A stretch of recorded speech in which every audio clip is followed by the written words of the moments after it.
Bana, moja kwa moja kutoka Dar es Salaam, Tanzania. Pindi bora kabisa unalolitazama kupitia FWN Online TV linaitwa Plus Talent, na mimi naitwa Modizo kutoka Kinyerezi, Dar es Salaam. Ndo area ambayo inakusambazia burudani. Nimedondoka kwa mwanangu Aysam kupiga naye mastori kibao.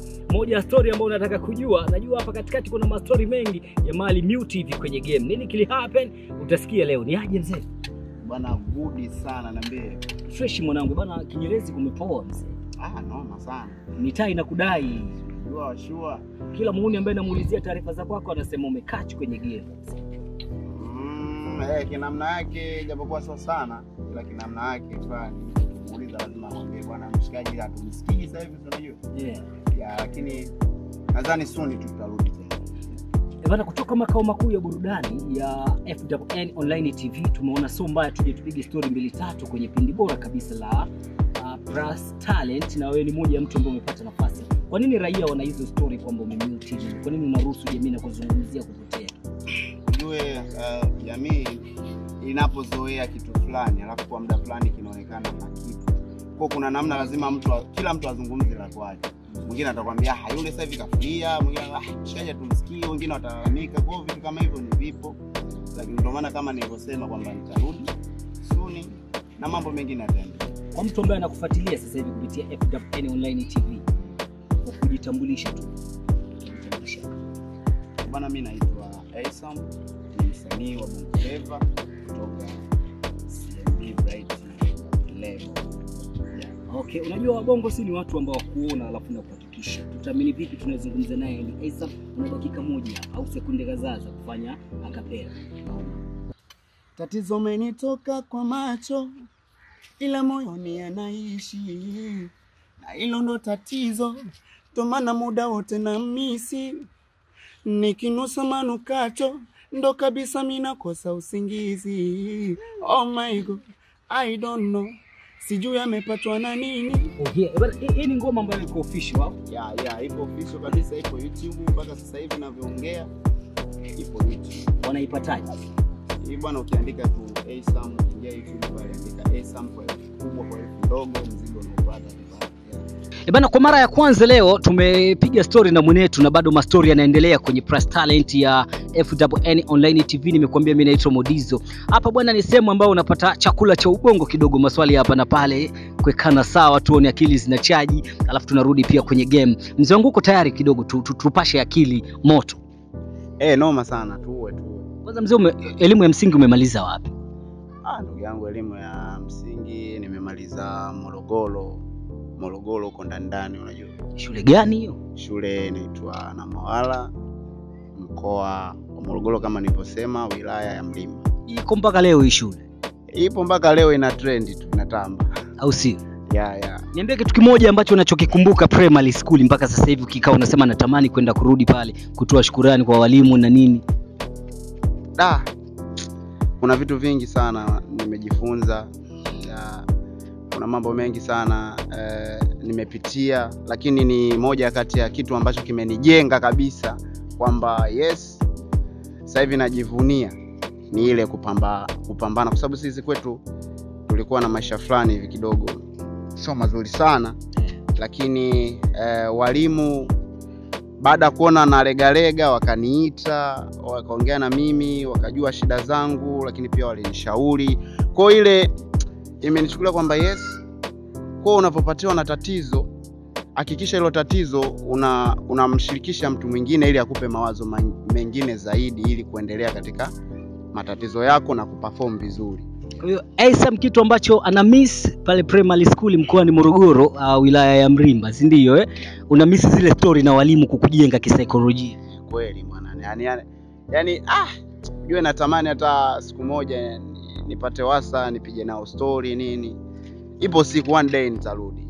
Sawa. Sasa nilikwambia hapa tunapata story kidogo, tunapasha ubongo moto, alafu tunarudi kwenye story zetu za kiburudani. Hebu niambie sasa hivi ikatokea mzee ukala nafasi kwenye Wizara ya Elimu, kitu gani utakwenda kukibadilisha katika mitaala ya kielimu ambacho unakiishi sasa hivi mtaani? Bwana, mimi cha kwanza kabisa nitabadilisha kwamba shule ya msingi, kwa sababu asilimia kubwa ya Watanzania ni tunajishughulisha na masuala ya kilimo, unajua. Sawa. Lakini pia ukiangalia katika shule zetu za msingi, elimu ya kilimo haipo shule ya msingi. Unaikuta kuanzia sekondari na kuendelea. Sasa kuna wale ambao mfano sisi sasa huku tunaoishia la 7, ile elimu ya kilimo tunaikosa. Kwa hiyo tunapotoka kuja mtaani tunaingia kwenye kilimo. Lakini tungeipata tangia shule ya msingi, maana unajua kwamba hapa kuna 1 2 3, hata unavyorudi mtaani, unavyorudi kulima, unajua kabisa una elimu ya ukulima. Kwa hiyo mimi ningebadilisha kwamba masuala sio agriculture huku sekondari yapo kama yanajulikanika kama agriculture, lakini huku kungekuwa na pia hayo masuala ya elimu za kilimo, ili tusaidie wale ambao wanaofeli waje mtaani waperform vizuri kwenye kilimo na endelee na maisha. Sasa kwa hapa kama ungebadilisha hivyo agriculture zianzie primary school, nazungumzia standard 1 mpaka 7, ina maana ungekuwa wanafunzi wanakwenda na vifaa vya kulima shule? Kwa sababu mpaka saa hizi kuna namna tu wanafunzi lazima wabebe hayo majembe kwa ajili ya usafi. Kwa hiyo unakuta labda hivyo vitu vingekuepo, mfano store pale. Tuchukulia sasa kama sekondari wanasema sehemu ya naniu store kwa ajili ya kufyeka labda manyasi fulani kwenye viunga. Kwa hiyo wangekuwa na store yao, wanasema sasa leo ni shamba day, tunafundisha elimu ya vitendo na elimu ya darasani. Kwa hiyo bwana, mpunga unalimwa hivi baada ya kufundishwa darasani kwa elimu ya kuandika, wanapelekwa bwana shamba la shule hili. Kwa hiyo wanapanda hivi na hivi. Basi sawa Mheshimiwa Aysam, kitu kingine ambacho mimi nataka, kitu gani ambacho umetoka nacho darasani, darasa la 7 pale, wakati unamaliza unakishi mpaka sasa hivi unasema mimi physics no, Kiswahili kimenijenga hivi, hesabati naishi nayo hivi, yani unaishi nayo mtaani mpaka sasa hivi? Somo gani umetoka nalo? Kimsingi ukitoka primary ukija unakuja sasa kwenye maisha kidogo kabla hujaenda sekondari. Pale babangu pale hesabu ni kitu ambacho kipo kwenye maisha yetu. Sawa, hapo kwenye hesabu hapo tuna kategori nyingi kwenye somo la hesabati, darasa la 7 pale au darasa la 4, yale magazi juu ukiachana kutoa na kujumlisha. Hesabu gani ambayo ungekuwa pia una nafasi ya kuibadilisha, ungekuwa kwenye kitengo pia cha Wizara ya Elimu, ungesema hii hesabu isiwepo shule? Hesabu gani?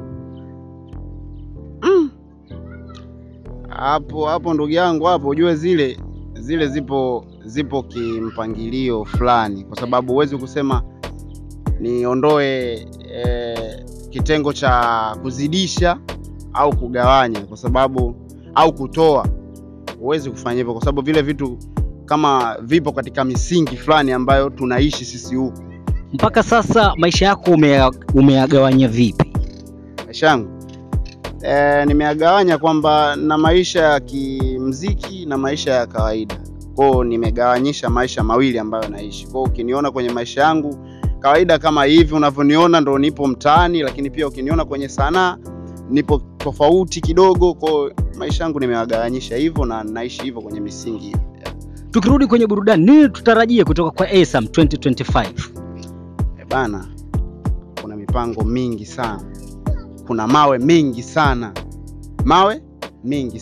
Kwa hiyo natarajia nirudi kwa kishindo hivi karibuni tu. Mashabiki zangu, wadau, kaeni tayari. Kuna raia anataka apite kwenye kurasa zako mbalimbali za mitandao ya kijamii, anapita-pitaje huko bwana? Ukiandika tu Aysam, Instagram, TikTok, Facebook na YouTube pia, yani andika tu Aysam, iwe kwa herufi ndogo kwa herufi kubwa, akaunti zangu unazikuta na unapitia tu fresh. Kuna msanii yuko top sasa hivi anafanya vizuri East Africa na ngoma zinaenda, unatamani kuwa ile level ambayo yuko nayo, lakini akufurahishi jinsi anavyofanya uimbaji wake, yupo? Yani huyu kakaa tu labda kwa sababu ana mkwanja, lakini kwenye talent anizidi yani. Hapana, ujue mpaka kakuzidi basi kuna kitu fulani anacho. Kwa mtu ukimwona yupo top alafu unasema bwana yule ana kitu fulani tu ila mimi hajanizidi, inakuwa sio kweli. Ndio kaisha kuzidi tayari kwenye kipaji. Kaisha kuzidi, kwa sababu kipaji sio tu kuwa na kipaji. Yani kipaji inatakiwa umaintain kwa kipaji chako kiendeleze ili watu wakufahamu. Kwa hiyo kama mtu kakufahamu yupo top na wasanii wengine wapo, wewe nani underground unasema mimi yule anizidi kipaji, inakuwa sio kweli. Kipi kinamtangulia msanii kati ya kipaji na fedha? Asa hapo kuna mawili. Inaweza ikatangulia pesa, inaweza kikatangulia kipaji, kwa sababu mfano tuchukulie mimi nilivyokuwa nyumbani, sasa ndo nipo kabla sijaja huku town kupambana na maisha ya muziki. Unajua nilikuwa na kipaji. Hauna fedha? Sina fedha. Wewe ulitanguliwa na? Mimi nilikuwa na kipaji ila sina fedha. Sasa kuna yule ambaye unakuta pesa anayo ila kipaji anakitafuta, yani sasa hapo umerudi nilipokuwa napataka. Nataka uniambie katika hao ambao wako top wanafanya vizuri, yani unajua kabisa huko kwenye talent yanizidi lakini fedha anayo, mimi nataka talent. Yupo?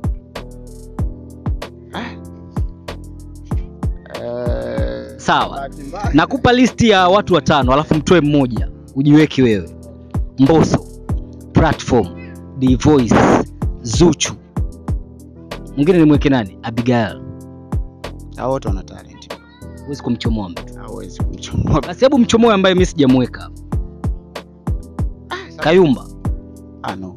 Sasa kitu ambacho mimi ninacho ni kwamba moyo wangu sio niseme ni mimi tu, ila kila msanii ana nafasi yake kwangu. Kwa nikimsikiza D-Voice kuna namna tu anacheza kwenye pati yangu, nikimsikiza Zuchu naye ana ladha yake. Kwa kila mtu unaomuona yupo kwenye muziki mimi namuona ana talent na ndio maana ana perform vizuri. Comment zimekuwa mingi sana kwenye kurasa mbalimbali za washikaji ambao wanafanya muziki, haswa wa underground. Kaza, hata Diamond alikuwa kama wewe. Comment hii huwa inakupa kiwango gani cha ubora katika mapambano yako? Kwamba Kaza, hata Diamond alianza kama wewe au alikuwa kama wewe? Hiyo ni comment ambayo kwa namna fulani kama unafikiria ni comment ambayo inakupa future fulani. Inakupa future fulani kwa sababu mtu anavyokuambia Kaza hata Diamond alikuwa kama wewe, yani kwamba anamaanisha kwenye haya maisha lazima uanze moja. Kama umeanza moja, pambana ili ufike 100. Hata wenzako wapo walioanza moja wakafika mpaka sasa hivi wapo kwenye 100. Kwa hiyo cha msingi ni kama tu ile upo shule ya msingi, mwenzako anamaliza la 7 wewe ndio upo la kwanza. Unasema ila mimi ningekuwa mimi pale. Ila kuna wengine wanakuambia mwanangu utafika tu kazi. Bwana, mimi nina swali la mwisho kwako alafu nikupe nafasi ya kuzungumza na mashabiki wa kwako. Una fresh ya kwako unataka kwenda kuweka kazi iza movie au wimbo wote ule, lakini kwenye ile fresh jamaa anakuambia fresh imejaa. Alafu hapa nitakuuliza kitu, kuna kitu cha kufuta, utamjibu vipi? Kitu cha kufuta yani hapo sasa labda yani fresh yako imejaa, wewe nisikize kwanza, fresh yako imejaa, kuna vitu vya kufuta ili upate ulichokifuata library labda na nini, kwamba utakuwa tayari kufuta alafu nikwambie ni vitu gani? Kama kuna uhitaji lazima nifute. Sawa. Kuna nyimbo ya Diamond Platnumz, kuna nyimbo ya Harmonize, kuna nyimbo ya Alikiba. Ili uingize unachokitaka unatakiwa ufute nyimbo moja. Utafuta nyimbo ya nani hapo? Sasa inategemeana. Wewe nijibu swali. Utafuta nyimbo ya nani? Harmonize, Diamond, Alikiba. Hapo ndafuta kutokana na kitu nachokifuata ni kipya kwangu, sijakisikia. Labda nyimbo kati ya msanii mmoja hapo imetoka mpya au hapo sio itakuwaje mbaya. Wewe utafuta ya nani Esa? Mimi hapo nitarudi nyumbani kaka.